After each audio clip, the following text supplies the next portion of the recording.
charge.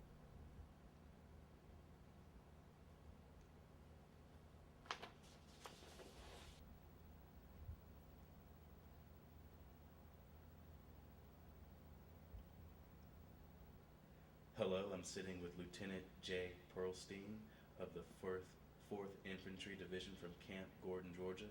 The date now is April 4th, 2008, and the time is 10 a.m. We're at Augusta State University in the Media Services. My name is Charles Lyons, and I'm a representative of the Augusta-Richmond County Historical Society. I want to give all my thanks to Mr. Pearlstein for taking time out of his day to speak to us about his experiences in World War II. Well, I'm a native Augustan, and I graduated from the Academy of Richmond County. And at one point in time, when World War II started,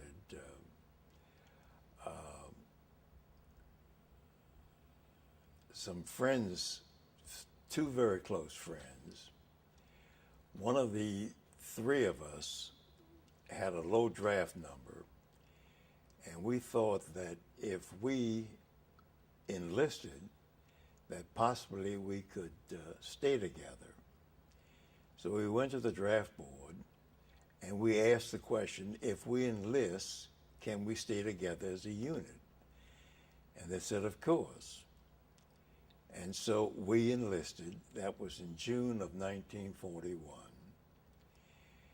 And then we were assigned to leave on that date to go to Fort McPherson in Atlanta, Georgia, to be inducted. And somehow or another, they appointed me as leader of the train. Why, I don't know, but they did. And as it developed, when we got to Atlanta at Fort Mac, the three of us stayed together for one day. The following day, I was transferred to Camp Walters in Texas, and the other friend was transferred somewhere in Wyoming, and the third friend was transferred to Oklahoma. So it meant that we stayed together for just one day.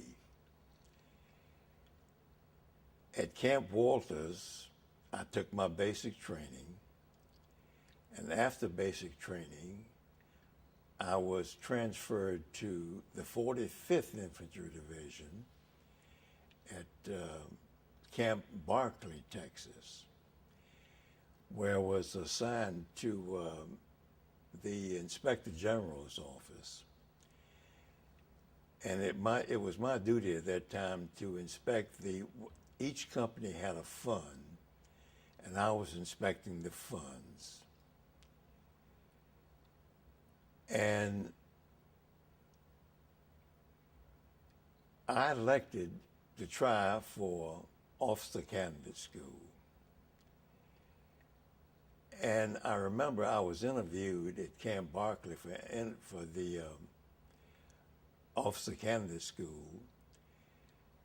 And they asked me one particular question, and I don't recall what the question was, but whatever it was, I didn't have the answer. And I thought I had failed the course. But nevertheless, I got orders to go to Fort Benning, Georgia, to go to officer candidate school.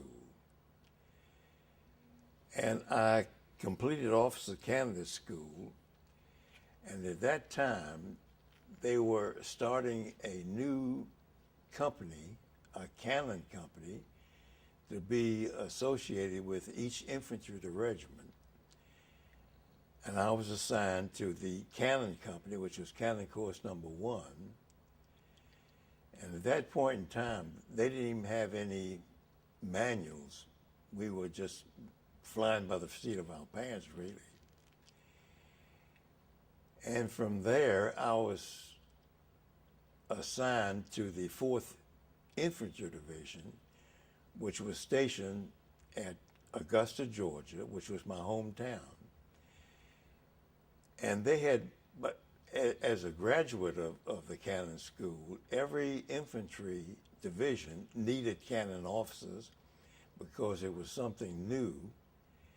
and they gave us our choice, first, second, and third choice of where we wanted to be assigned. And I picked as my first choice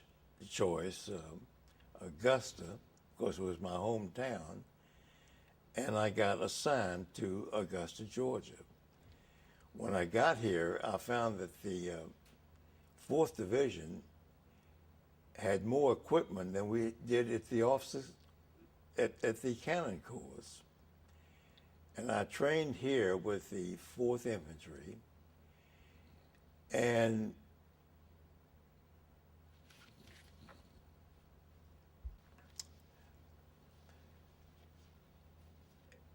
we took basic training here with the 4th Infantry Division, and then we went to a division called Camp Johnson, where we took training for landing on beaches. And then we went to Fort Dix, and we finally went overseas, and we trained in England. And then, before the invasion, we were sent to an area where we were really closed in. We were surrounded by barbed wire because we had lost all contact with the outside world. And we had several mock invasions. We didn't know whether it was a real day or not. But before going overseas, we were trained on sand tables, which had actually the beaches where each orchard, they had 12 trees there with 12 trees planted there. And our commanding general was Raymond Barton, who was the commanding general of the 4th Infantry Division. And he interviewed the various officers, and we went through the details of where we would be on D-Day. We didn't know when D-Day was going to be.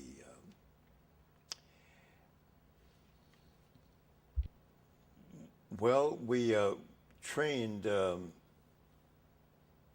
in England, and when D-Day actually happened, D-Day was actually scheduled for June 5th, but the inclement weather caused a detour, and everybody we went across the channel on LCTs, which was a landing craft tank.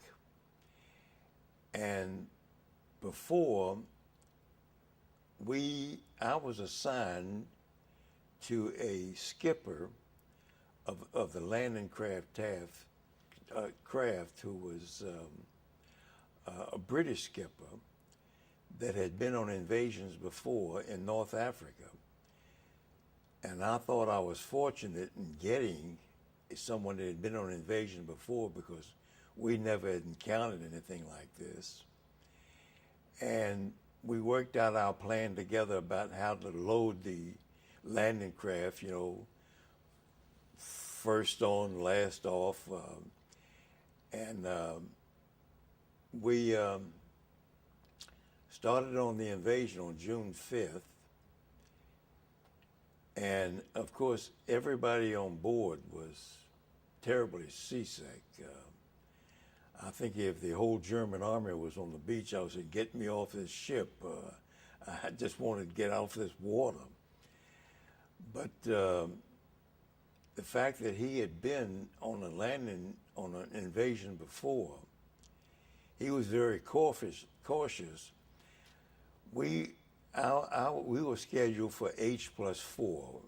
D-Day was on June 6th. H hour was 6:30 in the morning, and we were scheduled to go in at 10:30. When we rendezvoused to go in, on either side of us were Yankee skippers.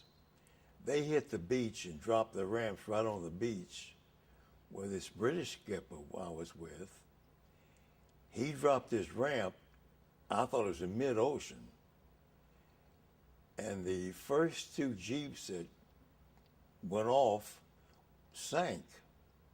We lost equipment, maps, cameras, whatever it may be on the Jeeps. And he was screaming at me to get off his boat. And we were receiving incoming fire from artillery and from machine gun fire. But I refused to get off, even though I was in command of the troops. As the skipper of the boat, he was in command of me and everybody else on the boat. But he finally lifted up and started sounding, moving in closer. And he finally dropped his ramp again, and I took off. And we hit the beach. And as I said, on the beach, it was just mass confusion. And this was Utah Beach. And I was assigned to rendezvous with the company at a predetermined location. But all the landmarks that I had memorized from the sand tables were all obliterated because from the artillery fire from the naval ships and from the bombarding from the Air Force, all of our landmarks were obliterated. They were gone. And when I hit the beach, there were MPs on the beach. And I asked an MP about action. We were close enough where the Air Force bombarded, I could feel the actually repercussions of the bombardment coming back at us.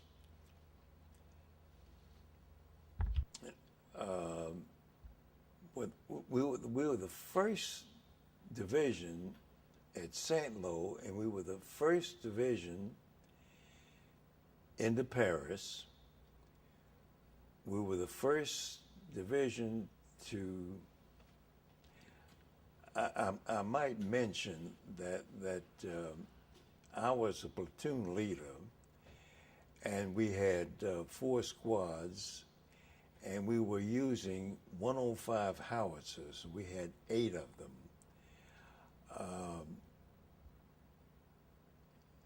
And as we advanced into, actually, we were to step aside to let a French division have the honor of taking Paris. But the fact that as the French troopers passed us, they were dropping off the roadsides, visiting people they knew, and then they elected that we should go back around the French and go into Paris. We took Paris and then went through Paris and embanked and set up a camp on the other side of Paris. And that night, we were bombed. And the bombs hit a French winery, and the wines were just running down the street.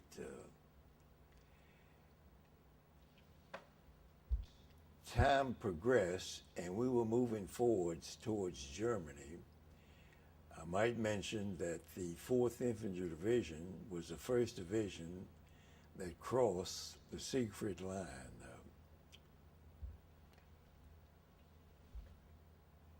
We were, the 4th Division was in the 1st Army, and we were then assigned to the 3rd Army, which was commanded by General Patton. We became involved in the Hurtgen Forest battle, which was a horrendous thing. I remember that we dug a foxhole. We were in there for that length of time that the foxhole, we actually had dug down deep enough where we had double bunkers. We were sleeping in the foxholes, and we used a tarp of a truck to cover us up. And we were eventually pulled out of the Hurtgen Forest and moved into a rest area outside of Luxembourg, where the platoons were set up in various parts of the country. And in one morning, the Battle of the Bulge started, where we were shelled. Artillery came in. We woke up that morning, and we were just being shelled. They threw everything but the kitchen sink at us. And I was in command of this platoon. We had our cannons there. And we were in a farmhouse. And in this farmhouse, next to it was a barn that had hay in it. I went up into the attic, and looking through the eaves of the farmhouse, I saw the Germans advancing, and I called for artillery fire, which broke up that advance, and I kept observing through the eaves of the farmhouse, and they were moving forward again with minesweepers. I called for artillery fire again,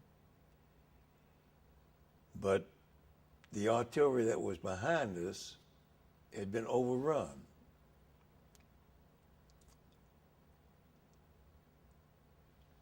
So we were moving a platoon in a half-ton truck, and I was riding in the front seat with another lieutenant and the driver, and we hit a mine,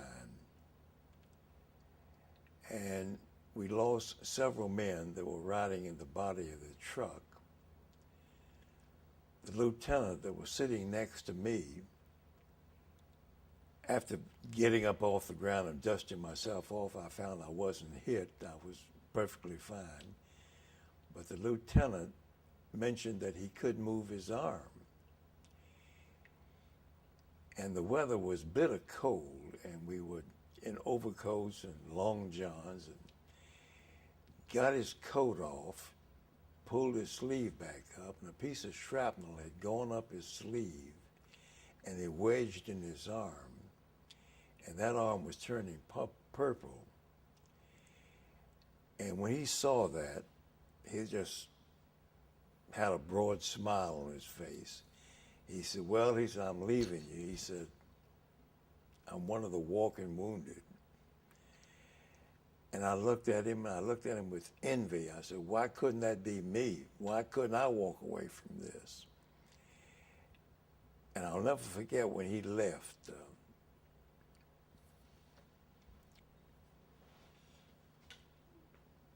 We continued with the battle, and we were finally in the area of the Southern Alps,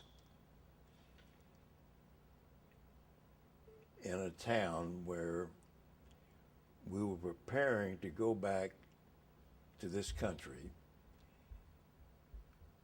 when they had to do court-martialing of troops, mostly of troops, with intent to avoid hazardous duty. The division was spread out. The 12th Infantry was in a little small town. When orders came down from headquarters, and I was assigned as a trial judge advocate to hold court-martial. Not being an attorney, I was somewhat taken aback that they would assign me. And I went to my commanding officer and I said, I didn't understand it. He sent me to division, and they said, well, weren't you an attorney during civilian life? And I said, no. they said, well, that makes no difference. You just watch, stay here a couple of days and watch us hold court-martial. Go back to regiment and hold court-martial in your area, which I did. I spent a couple of days at division watching them hold the court-martial, went back to the regimental area, and proceeded with court-martial, which went on for about 6 weeks, which I was a trial judge advocate.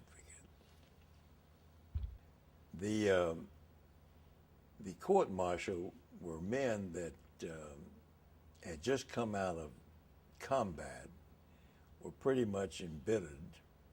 They were very stern and very tough. And during this court-martialing, I only had one acquittal, which was an individual that I knew was guilty, but as the circumstances were, this particular individual at one morning, when they were going into combat, had decided he'd had enough, and he pulled his rifle and shot his foot. And the moment he shot the gun, he started screaming for medic. The medics ran up, took a shoe off. The guy had missed. And while the medic was holding his foot, he shot himself again, and this time he shot his foot. And that was one of the individuals that I was court-martialing. And it so happened that particular day, I don't recall the man's name. I'm just going to, for instance, say his name was Smith.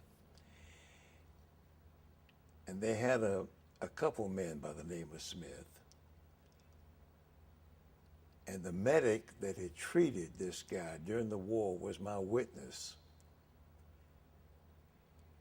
And he had an opportunity to visit where the men were being held. And he called for this Smith, and it so happened the wrong Smith answered. When this medic checked his foot and couldn't find the wound, he came to me and said, I can't testify. He said, because I can't find the wound.